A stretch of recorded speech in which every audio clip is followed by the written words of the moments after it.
Have you ever watched a film and found yourself wrestling with a controversial twist? In the case of Spider-Man 3, decision that sparked debates might actually be more brilliant than it first appears. Uh, Before diving in, don't forget to hit that subscribe button and like this video. In 2007, Spider-Man 3 entered a cinematic landscape forever changed by the original Spider-Man. In 2002, um, directed by Sam Raimi, the first film set a high bar, establishing how superhero stories could connect emotionally with audiences. This revitalization of the genre created a blend of thrilling action and genuine character development, appealing to both casual viewers and comic purists.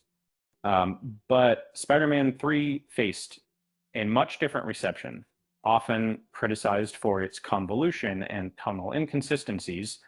Uh, One of the primary issues people had with Spider-Man 3 was its ambition to juggle multiple villains and storylines, with Tobey Maguire's Peter Parker and Kirsten Dunst, Mary Jane Watson, Raimi's directorial style shone through, yet it felt overwhelmed. The film's attempt to modify Spider-Man's origin story added another layer of complexity, leading some to question its narrative integrity. However, this shift, though contentious, ties back to the core of Peter's character. Uh, at the heart of Spider-Man's essence lies a pivotal moment. How an ordinary kid became an unlikely hero. Peter Parker's tragic journey began with his careless use of newfound powers, resulting in his Uncle Ben's death. And this critical narrative, scripted by Stan Lee and Steve Ditko, not only shaped Peter's identity, but served as the framework for countless adaptations, uh, while filmmakers have often rehashed his origin story. Spider-Man 3 dared to change it, resurfacing a long-forgotten narrative hidden under layers of superhero lore. The revelation in Spider-Man 3 that Flint Marko, also known as Sandman, played a role in Uncle Ben's death at first feels like a misstep. Um, this narrative twist seems to undermine the foundational lesson of uh, great power, great responsibility. Yet it also adds depth to Peter's moral struggles with the Venom symbiote, pushing him toward um, the darker version of himself. So this connection illustrates uh, how closely intertwined the consequences of power and the weight of responsibility truly are.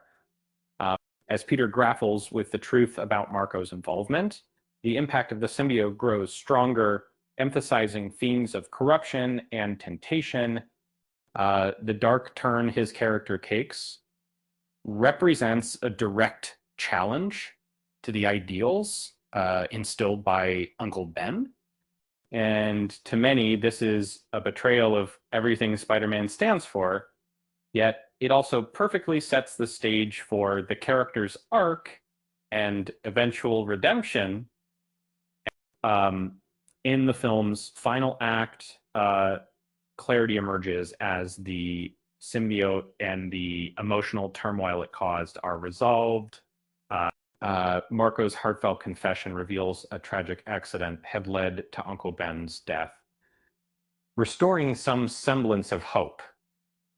The climactic moments underline the necessity of choices in the face of great power, of accuracy, and they the film softly nudges that even the greatest heroes stumble, but can still find their way back to the values that define them by taking risks in character development. Spider-Man 3 intertwined layered storytelling with its superhero action. And so, in a universe where clarity frequently reigns, the willingness to explore ambiguity speaks volumes about narrative depth. So if you're ever tempted to judge a story based on its twists, remember sometimes it's the unexpected paths that lead to the most profound revelations. And hey, if Spider-Man can manage to juggle multiple villains while chasing love, I think we can all handle a few plot twists in our day-to-day lives, right? With that said, thanks for watching, and until next time, that's